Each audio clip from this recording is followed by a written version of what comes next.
Hello, Tea Talk attendees. Thank you for joining. Thank you for joining the herd. So it is May 14th, and our Tea Talk topic is the new patient visit. I'm going to give a minute for those that are still trying to join to kind of jump in here. Please don't forget to put your comments in the chat box there so I can share them. One thing to go over from last Tea Talk is that I was not 100% sure if everybody could see everyone else's comments because I'm actually broadcasting through StreamYard, which means that I can broadcast through multiple platforms at the same time, but then I don't know always like what you guys are seeing as far as comments to each other.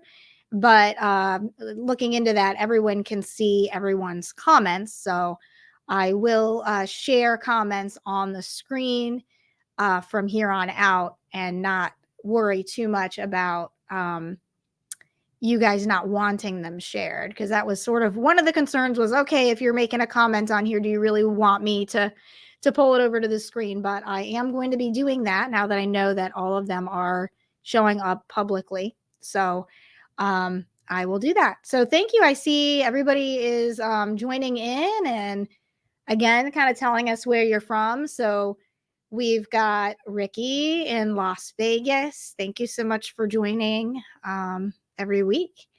And we have Aline again from Florida. And hi, Christy from Arkansas. That's one place I definitely want to visit. Hi, Chantilly. You know, I know you. And Lindsay, Tennessee. How's the weather there in Tennessee? I hope that you're not dying from allergies too much because it's spring. Oh, rainy Tennessee. So it's rainy right now. Well, maybe that's supposed to be in April. Isn't it like April showers bring May flowers? So I wish that we would have that actually come true. And Chanteline says, yeah, it rained here in Florida today, as well as there in Tennessee, Lindsay. So that's true. Actually, today, where I am, it was like a pretty bad storm for a little bit. We had tornado warnings, and in our neighborhood, it turns out some trees came down. One tree just missed someone's house. So thank goodness they're all okay. But yeah, it's kind of scary. So, Lindsay, all this rain has been helping. Yeah, I guess washes away the pollen, right? It was dry in April and has been raining all May. Typical. And it is sunny and bright in Las Vegas. We wouldn't expect anything different in the desert. But I do have to say that when it rains there, that is super scary. The videos that show up online when it rains in Las Vegas are outrageous. So if you guys haven't seen that before, you know, you can probably find them on YouTube, even just like look up, you know, rain in Las Vegas and just like it will like take you away. It's like becomes like a river. There's like nowhere for it to go. They're not used to rain there. And yes, it is hot and humid here in Florida. So thank you guys again for joining us tonight. I'm going to go ahead and get started. If you have, again, questions, comments, concerns, what have you about this topic, please make sure you put them in the chat. Otherwise, I won't know and I won't be able to help you. One of the reasons that we chose to add this topic was actually a question that was submitted in just from one of our regular clients that we do some auditing work with. And it seems like a simple topic, like new patient visit, like what is a new patient versus an established patient, and how do you make that determination? And it does seem like a pretty straightforward concept, but there are some things, some levels to it that get a little bit tricky. So I'll expose one of those during this talk. But again, if anybody has any additional questions or comments on it, please feel free to share. I do have one item from CMS to kind of screen share with you, just kind of as a talking point about it, and to kind of back up my statement that I'm going to make. So that's one of the things we do here at Stalking Horse. We're never answering questions saying, because I said so. We always like to back it up with an official source for that reason, and provide that information to everyone. So one of the things that we learn when we're getting into healthcare administrative side and learning about billing and coding is it's called like the 3-year rule. So we're all taught that a new patient is someone who hasn't been seen in 3 years. So it's that 3-year rule. And so I'm going to go ahead and share that on the screen.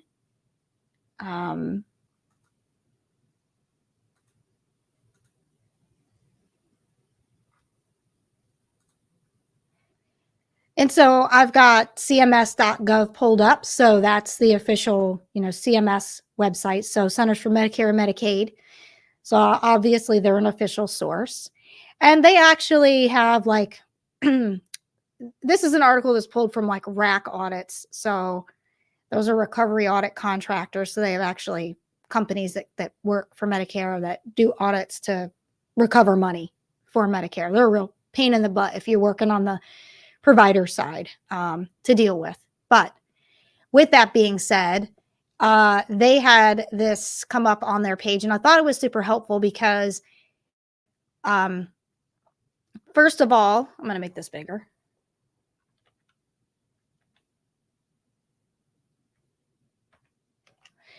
The first thing is that they do define and give that 3-year rule description. So a new patient is one who has not received any professional services, whether it be an evaluation and management service or other face-to-face service like a surgical procedure, from the physician or physician group practice.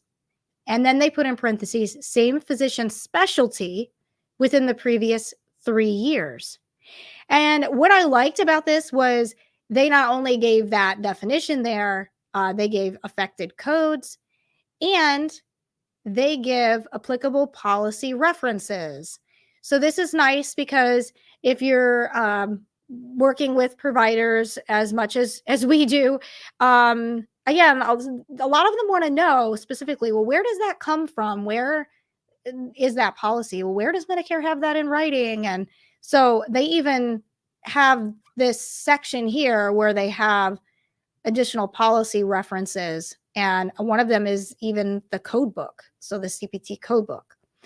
And so most payers do follow this rule. I say most because I'm sure that there's some oddball payer out there somewhere that may look at something a little bit differently. But generally speaking, this is the rule known as the 3-year rule. One of the interesting things about it is they talk about group practice and same physician specialty. So group practice meaning, if you have a doctor's office that has multiple providers within it, that practice, if that practice has seen a patient within the previous 3 years, they're not new.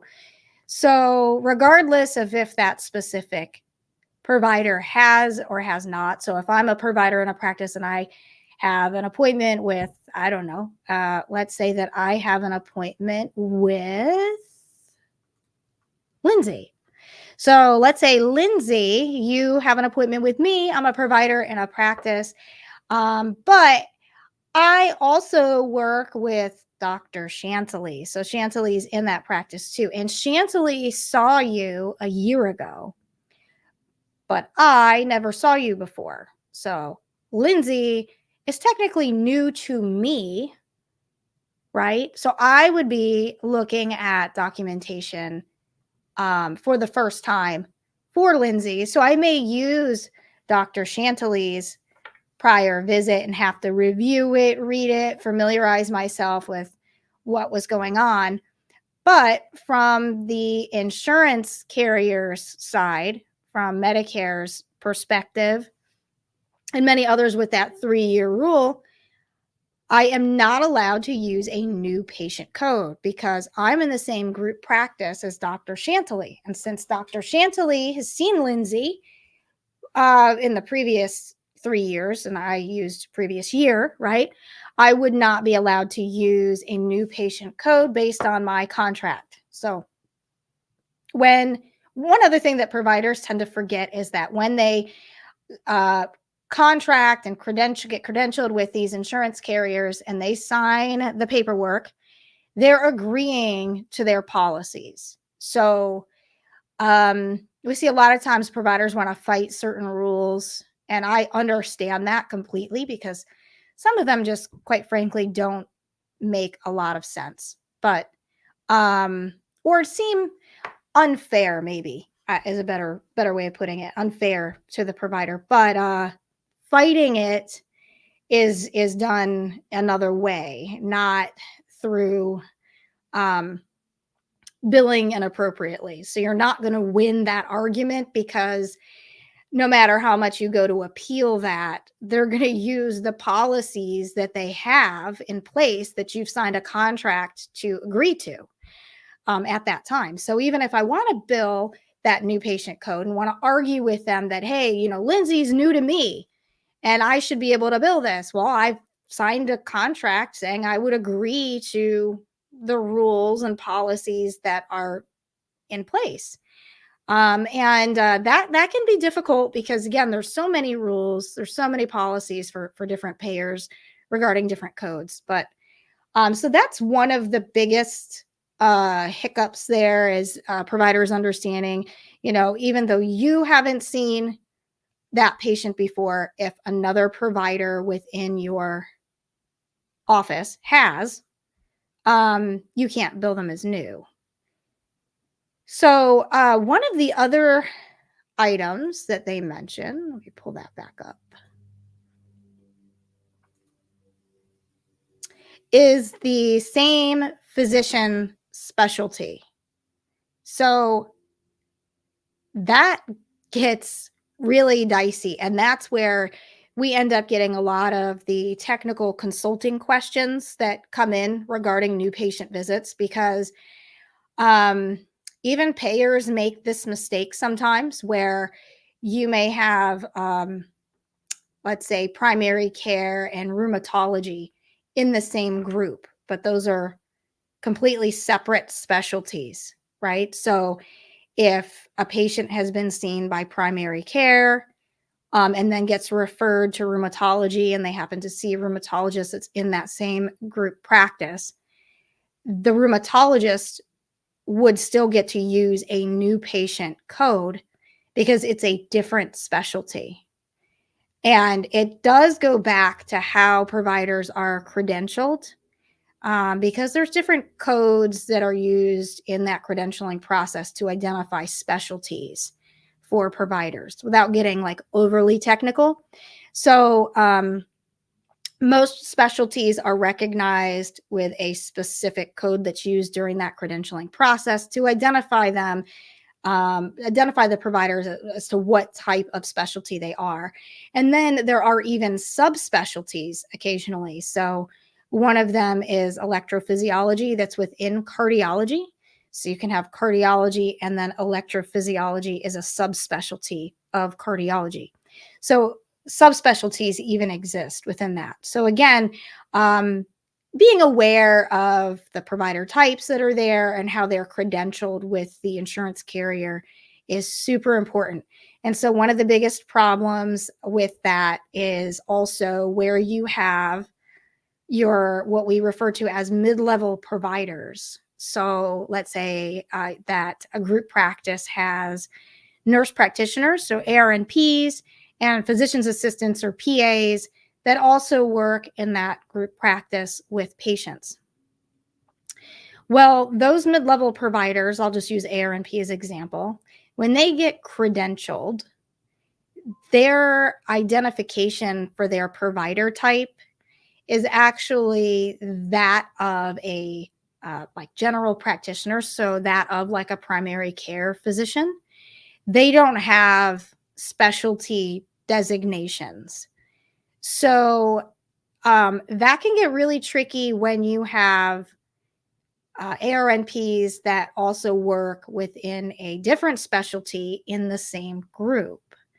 Because if you have an ARNP that, let's say, works in that office with the rheumatologist, so technically that they're working under rheumatology, and they see a patient, and then that patient goes to see primary care there, but the patient has never seen primary care. The primary care, because it's a different specialty, will want to bill a new patient visit. And when they bill that new patient visit, most of the time they get a denial. And Lindsay, you're already catching on. Yes, it can. Haha. And so we've experienced this several times. So the primary care will get this denial because the ARNP is credentialed or identified as the same provider type as the primary care physician. So they are going to think that they've already been seen by primary care just because of the way that the credentialing works. So those are ones that you have to fight, find workarounds, and make sure that you are appropriately billing and coding and getting the compensation that the providers deserve. And those can be challenging to work through, very much so, and very frustrating too. And I think with that specific caveat in place, that's where some of the payer contracts also may differ.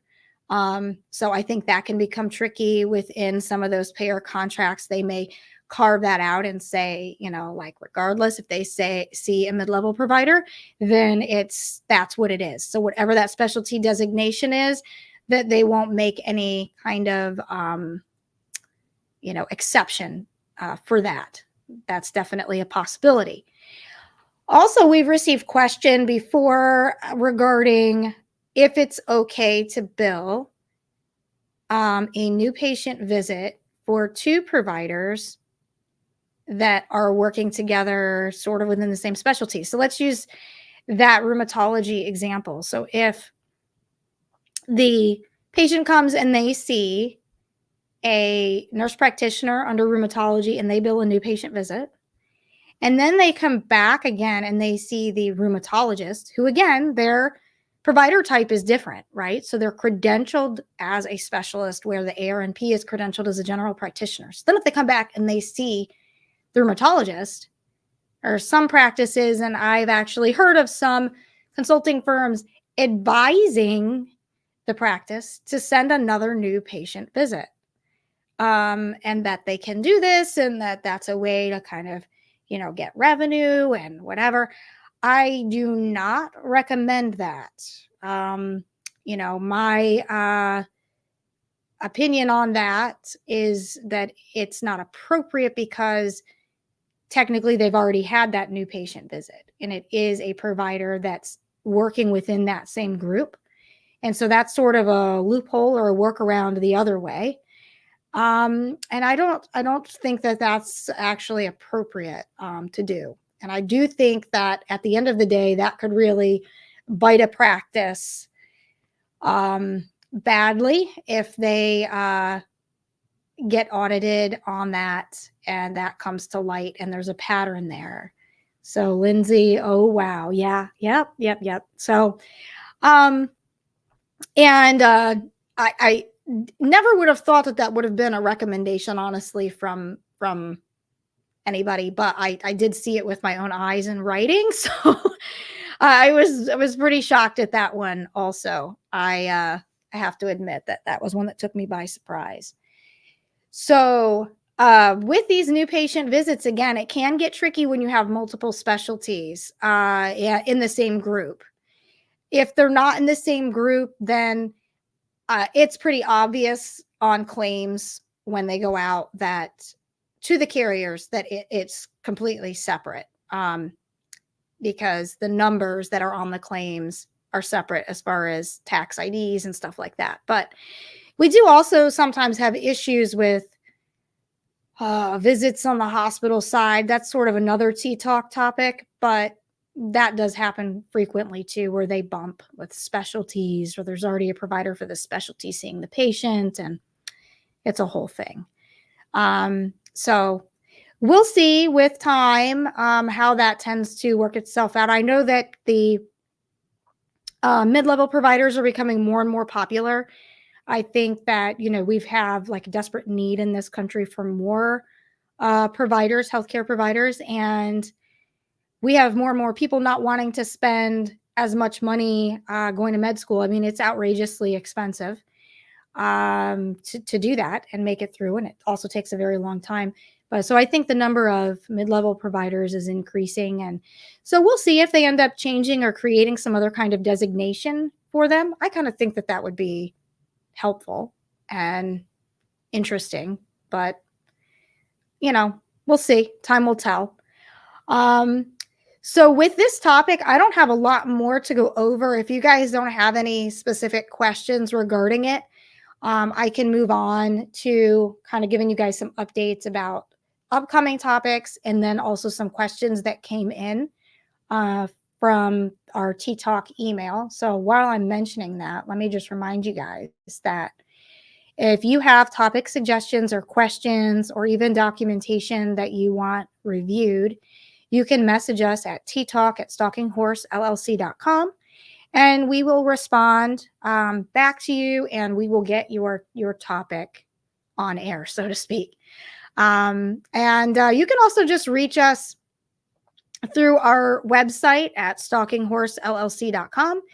And for anything, whether it's services that you need, we have webinars that are available on the website also. And there's an email through stalkinghorse.llc.com that you can reach also. I think it's admin@stalkinghorse.llc.com. Please don't forget also to join the herd. So like and subscribe on our YouTube channel. And then we are on Facebook, LinkedIn, and Instagram. So feel free to follow us there as well. We do the code of the day pretty much every day. And so that we take funny videos and apply medical codes to them. And we think it's pretty fun. Today's made me laugh pretty hard. I don't know if anybody saw it. Let me know in the comments if you actually saw the code of the day for today. I'm going to try to pull it up over here. I just thought it was so funny.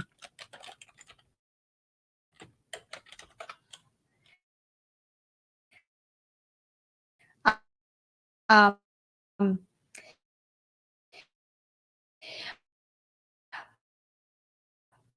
but Abby did get some requests come to the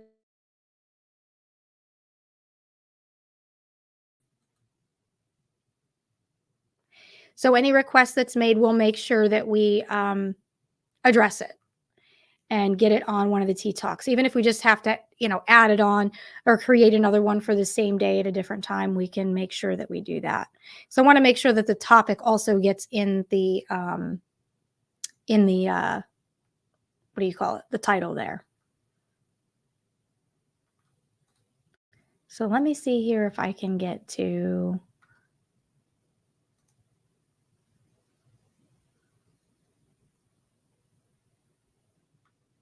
our reels. Oh, okay. So Christy, you saw it? Yeah, I thought it was so cute, so funny. And I picked that one out. I thought it was so funny. And Chantley, yeah, you love seeing the code of the day. I do too. I think they're so fun. And Aline, you love the code of the day. Yeah, sorry guys if I froze a minute ago. It tried to load the video onto the screen, and that's not what I was trying to do. So that was operator error. That was completely on me. So let's see.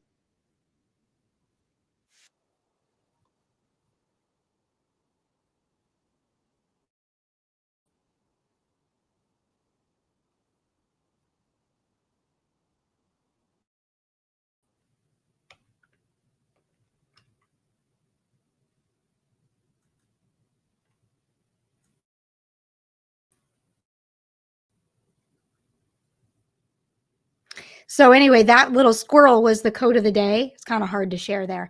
And it was, yeah, Chantilly is funny. So the squirrel was eating fermented pears and got a little bit, tipsy from drinking the fermented pears. So that was really, really cute. But we try to do that code of the day. We also have the code of the day on the YouTube channel, and it's under shorts. So under the shorts, those are nice. I like going on there too, so I can just see like all of our shorts that show up, and a lot of them do pretty well on the shorts for YouTube. So it's just fun. It's a fun thing to do. I think that kind of stepping away from the everyday boring kind of just same thing day after day after day is important. Super important here. So yeah, it's pretty funny. It's pretty funny. I'm glad you guys seem to be enjoying it. So thank you, Aline. Oh yeah, the guy with the broom and the power line about took you. So that one I did not share on YouTube. So you guys will notice if you go onto the shorts on YouTube, there are some that are missing because YouTube's pretty sensitive to the content that you share. If I post, because I did one, I can't remember which one it was, honestly, because it just was silly to me. I posted a code of the day on YouTube that YouTube's AI or their analytics or algorithm or whatever pulled out as being shocking or violent, and then it won't share it, and then they kind of like give you a warning and block you, and then you can try to appeal, but I swear they have some kind of AI reading your appeal because their response to my appeal didn't even make any sense. So if anything is like a little bit iffy, I just don't add it to YouTube because I don't want to take the chance of them then again like sending a warning, and then our stuff then isn't really shared. So you can see the difference too. Like sometimes something will have like 2 views, and then another short will have like 10,000. So it just depends. So right now I can't actually name all of them the code of the day because anything that's named the code of the day on YouTube, they're holding those back. Like they're not actually allowing everyone to see the short. But yeah, there was a guy, if you haven't seen it, he was like on top of a tree that had the top kind of came off of it. So he was up pretty high and there was a power line there. He had a broom and he was like singing and dancing, and then he touched the broom to the power line and he got shocked. It's really funny. And he's okay. He was okay, but it's just really funny. And then, oh yeah, Christy, the headbanging one and got good laughs. Yeah, so there's one with it's like a heavy metal concert, and then there's somebody dressed up as a raptor, so a dinosaur, a raptor, headbanging, and it was really cute. So again, finding those and then putting a code to them, we think it's fun, and it's a good way, I think, to bring everybody together and in a fun way, and humor. They say laughter is the best medicine, right? So I think that's actually true. And before I forget again, because I told myself like 5 times, don't forget, but tonight I am actually drinking, I'm breaking the rules, I'm drinking cider. So hot apple cider. So no tea tonight, hot apple cider. I love apples. I love apple cider. It is one of my favorite drinks. And even though it's not fall, I love it. So I actually found they had like some pods that you can order for Keurig and their apple cider. And we tried them in fall and they're so good. So I still had some. So I have apple cider tonight. So if anybody else is drinking tea, feel free to share. But so I have again some tea talks lined up already, but some requests came in for depression screens. So depression screening and talking around how those work and what the requirements are, as well as transitional care management. That was another one. And there's a third one that I don't remember off the top of my head, but we are going to work all 3 of those in. So we'll be making some updates to the current Tea Talks that are listed. And we'll probably go ahead and start with the depression screening one. and add that on to one of the scheduled Tea Talks. Maybe next week we'll add the depression screening onto it because that may actually work out well. But so we'll go over what a depression screening is and what the documentation should be like, what the codes are, and talk about that. So I think there were some really great requests that were put in, but I want to make sure that the group that actually requested the topics is able to attend. So I did respond back and ask that they let me know which Tuesdays would work best, and I'll work them in during those Tea Talks. So again, if you guys have any topics, let me know and we'll go over those. But I think we'll probably go ahead and wrap it up tonight. I know we usually go for an hour, but I don't think there's any need to do that if we're all good with the current Tea Talk for those new patient visits. So hopefully you guys found that helpful and entertaining. I know that the code of the day certainly is. So, again, don't forget, if you haven't already, to jump onto YouTube and like and subscribe and check out our shorts. And yes, Chantilly, thank you. You have a great night too. Everybody have a great night tonight, and we'll see you again next Tuesday for Tea Talk. So thank you and good night.